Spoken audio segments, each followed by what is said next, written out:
Hello, welcome back. No one could have imagined the quiet heartbreak that would unfold when Phylicia Rashad stood up at Malcolm-Jamal Warner's funeral. The air in the room shifted the moment she took the podium. Her hands trembled, her voice barely held together, and her eyes were already misted over with grief that words couldn't contain. But it wasn't just grief she shared, it was a truth wrapped in decades of connection, of private pain, and of a bond that far outlived any script they ever read together. Her words didn't just bring tears to those in the room, they shattered hearts across the world. That moment, that tribute, became something more than anyone could have prepared for. Their story had always felt authentic on screen, as mother and son on The Cosby Show. Claire and Theo felt like family to millions, but beyond the lights and applause, Phylicia became a true maternal figure to Malcolm. She didn't just guide him through his lines, she guided him through life. From his teenage years, when fame can warp identity, she was the one grounding voice he turned to.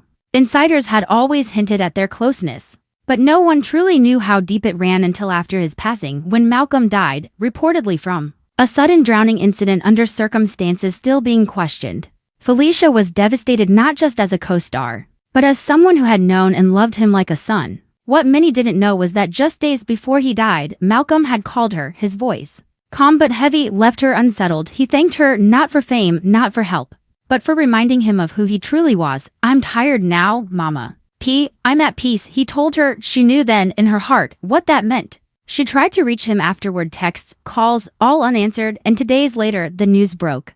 He was gone. At the funeral, the sorrow felt collective. Everyone from the Cosby Show family was there, along with other names in Black Hollywood who had loved and admired Malcolm. But it was Phylicia's moment at the podium that cracked the silence wide open. "I have lost a son," she began, her voice barely a whisper. Those 5 words devastated the room. She didn't try to mask her pain or make it pretty. She spoke of the little boy she'd met on set, of their private talks, of the letters he used to write her when life got hard. And then she dropped her guard completely. She said what many hadn't dared to. Malcolm had been in pain. He had battled in silence, always wearing a smile for the world, while carrying wounds no one saw. Then came the moment that would go viral. Phylicia pulled out a letter Malcolm had written her just 2 weeks before his death. In it, he said, "If I die before I wake, know that I tried. If I inspired anyone, let it be because I loved without limits, and because I never stopped trying. Even when I was tired." The chapel wept. It was no longer just a farewell. It was a cry for understanding the depth behind the persona. After her speech, Phylicia walked slowly to Malcolm's casket. She held a rose red, wrapped in gold ribbon, with a note attached. She placed it gently in his hands, whispered something no one could hear, and kissed his forehead. Some say she mouthed, "I forgive you." No one knows exactly what she meant, but it left many wondering about the pain and guilt he may have carried. To deepen the moment, she removed a gold ink pendant from around her neck, an ancient Egyptian symbol for eternal life, and placed it in his hand beside the rose. "Carry it with you," she whispered, barely audible to those nearest.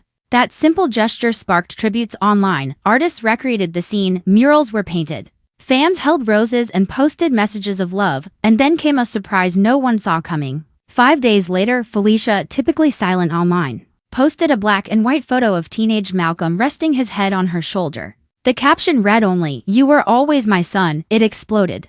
Thousands shared it, celebrities commented, and one reply from Phylicia stunned fans even more. Someone asked if she thought Malcolm knew how much he was loved. She answered, "He didn't think he mattered anymore, but I told him before he left that he was love itself." That one sentence rippled across the internet. It made people rethink how they show love, how they support those who seem the strongest. Malcolm's story became a reminder that even those who shine the brightest can carry the heaviest shadows. A few days after that post, a video surfaced. It showed a young Malcolm slumped in a chair between scenes on The Cosby Show, looking exhausted.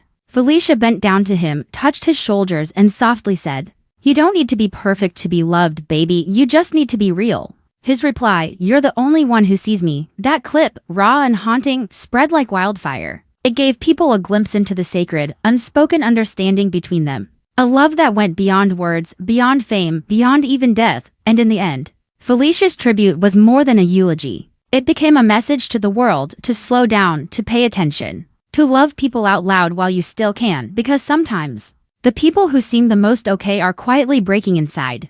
Malcolm may be gone, but through Phylicia's pain, his memory has become something powerful, a call to see each other more clearly, and to love each other more deeply.